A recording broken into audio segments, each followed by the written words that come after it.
Pour connaître le signe d'un trinôme ax carré plus bx plus c, il y a 3 cas de figure. Le premier cas, lorsque le discriminant delta est strictement négatif.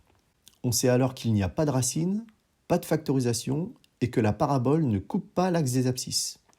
Autrement dit, elle reste toujours du même côté de cet axe, donc le trinôme aura toujours le même signe, celui de son coefficient a. Deuxième cas, le discriminant delta est nul. On sait alors qu'il y a une racine double x0, que le trinôme se factorise et que la parabole coupe l'axe des abscisses en un seul point, sans traverser l'axe des abscisses. Là aussi, elle reste toujours du même côté de l'axe des abscisses.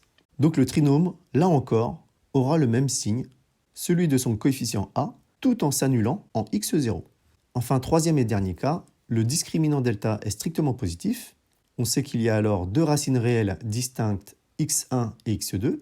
Ici, pour simplifier les choses, on va considérer que x1 est la plus petite des deux valeurs, sinon il suffira d'inverser leur position dans le tableau. On sait aussi que le trinôme se factorise et que la parabole coupe l'axe des abscisses en 2 points. Elle va donc passer de l'autre côté de l'axe des abscisses entre les racines x1 et x2, puis revenir du côté initial. Donc, le trinôme aura d'abord le signe du coefficient a, il va s'annuler en x1, il va changer de signe, s'annuler de nouveau en x2, puis reprendre le signe de a. Ce sera plus parlant avec des exemples. Étudions le signe des 3 trinômes suivants. P de x égale 3x carré plus 15x moins 42.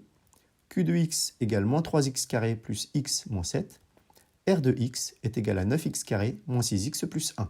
Le trinôme P de x a pour coefficient a égale 3, b égale 15, c égale moins 42. Après calcul, que tu pourras consulter dans la vidéo que je te mets en lien, j'obtiens que delta est strictement positif.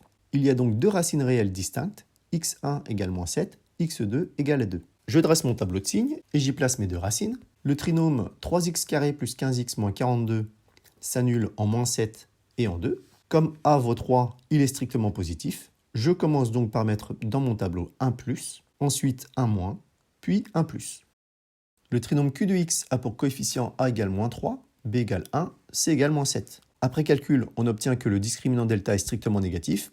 Il n'y a donc pas de racine. Je dresse mon tableau de signes et je sais que le trinôme moins 3x carré plus x moins 7 est du signe de a et comme celui-ci vaut moins 3, il est négatif. Je mets donc un moins dans le tableau.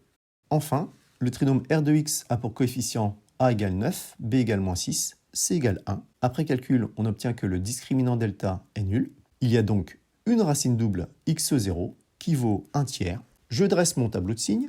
Le trinôme 9x carré moins 6x plus 1 s'annule en 1 tiers. Il est du signe de a avant et après la racine. Et comme a vaut 9, il est positif. Je place donc un plus, puis un plus.